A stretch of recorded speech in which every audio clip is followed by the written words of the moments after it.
আসসালামু আলাইকুম প্রিয় ভাই ও বোনেরা, সবাই কেমন আছেন? আশা করছি সবাই ভালো আছেন। আল্লাহর রহমতে আমিও ভালো আছি। আমি অথৈ আম্মু, আমার ইউটিউব চ্যানেল ব্লগার অথৈ সাম্মুতে আপনাদের আরও একবার স্বাগতম জানাচ্ছি নতুন একটা ভিডিও দেখার জন্য। আশা করছি আজকের ভিডিওটাও আপনাদের কাছে একটু হলেও ভালো লাগবে, তাই অনুরোধ করছি প্লিজ একটা লাইক দিয়ে সম্পূর্ণ ভিডিওটা দেখতে থাকুন। নতুন কোনো বন্ধু যদি আমার চ্যানেলে এসে থাকেন তাহলে বলবো ভিডিওটা দেখতে থাকুন। ভিডিও দেখতে দেখতে ভিডিওর কোনো একটা অংশ যদি আপনার কাছে ভালো লেগে যায় তাহলে চাইলে আমার চ্যানেলটা সাবস্ক্রাইব করে রেখে দিতে পারেন এবং পাশে থাকা বেল আইকনের অল অপশনটা সিলেক্ট করে রাখতে পারেন। এতে করে আমি ভিডিও ছাড়া মাত্র নোটিফিকেশন আপনার কাছে পৌঁছে যাবে আর আপনি আপনার সময় সুযোগ বুঝে ভিডিওটা দেখে নিতে পারবেন। এই তো আপনাদের ভাইয়া অনেকগুলো গেঞ্জি এনেছিল, অনেকগুলো বলতে 3টা গেঞ্জি এনেছিল, সেটা একটু আপনাদের সাথে শেয়ার করলাম। আসলে আমি আনতে বলেছিলাম বাসায় পরার জন্য, যেহেতু আর কি প্রচুর গরম, তো একটু কমফোর্ট ফিল করি যখন একটু গেঞ্জি পরি। তো আগেও পরতাম, সেগুলো নষ্ট হয়ে যাওয়ায় আপনাদের ভাইকে বলেছি, তো সে আবার 3টা এনেছে, সেটা একটু আপনাদের সাথে শেয়ার করলাম। আর এই যে আপনাদের ভাই অনেকগুলো ডিম এনেছিল, তবে সকালবেলা এগুলো ধুতে পারিনি, তাই তো মাগরিবের নামাজ আদায় করে ধোয়ার জন্য চলে আসলাম। আসলে সকাল থেকে মানে সকাল 8টা থেকে বিকেল 5টা পর্যন্ত কারেন্ট ছিল না, আর কোনো মাইকিং ছাড়াই কারেন্ট অফ ছিল। তবে পরে জানতে পেরেছি যে এটা কোনো কারণে নয়, আর কি কারেন্টের লাইনে ফল্ট হয়েছে, এই জন্য কারেন্ট ছিল না। তো কারেন্টের যে অফিসের লোকেরা তারা এসে কারেন্ট সেরে দিয়ে গেছে। তো সারতে বিকেল 5টা 5:30 বেজে গেছে।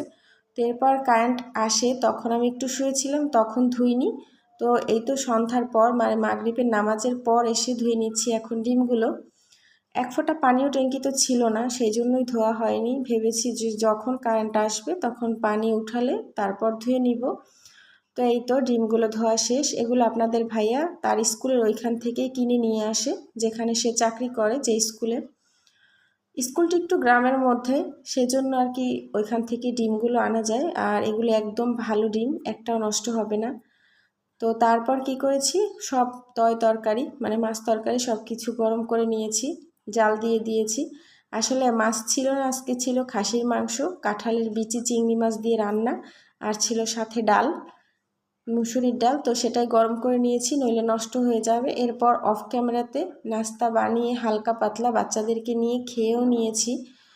তারপর বাসায় কিছু চালের গুঁড়া ছিল, আপনারা তো পুরনো ভিডিও যারা দেখেছেন তারা দেখেছেন যে একদিন আমি চালের গুঁড়া করে রেখেছিলাম ব্লেন্ডারে। তো সেখান থেকে আব্বু আম্মু নিয়েছে, আমার যা নিয়েছে, আমার জন্যও ছিল। তো ততটুকু আর কি দেখি যে এরকম থাকার চাইতে এগুলো দিয়ে আমি একটু নাড়ু বানিয়ে ফেলি বাচ্চাদের জন্য। আর শুধু বাচ্চারা না, এটা আমারও ভীষণ পছন্দের। তো তারপর ঘরে খেজুরের গুড় ছিল, খেজুরের গুড়, জিরা গুঁড়ি এবং লবণ দিয়ে আর চালের গুঁড়ি দিয়ে এই নাড়ুটা বানিয়ে ফেললাম। এটা বানাতে কিন্তু 10 মিনিটও সময় লাগে না যদি চালের গুঁড়োটা আগে থেকেই করা থাকে।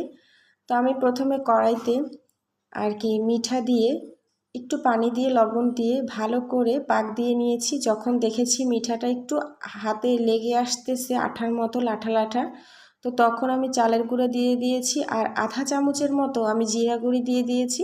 ভালো করে মিশিয়ে তারপর নামিয়ে গরম গরম থাকতে হাতে সহ্য হয় এমনটা চেপে চেপে আমি আর কি হাতের মুঠের মধ্যে নিয়ে এই তো নাড়ু বানিয়ে নিয়েছি। আর এই নাড়ুগুলো খেতে এত মজা, কি বলবো আপনাদের, ভীষণই মজা হয়।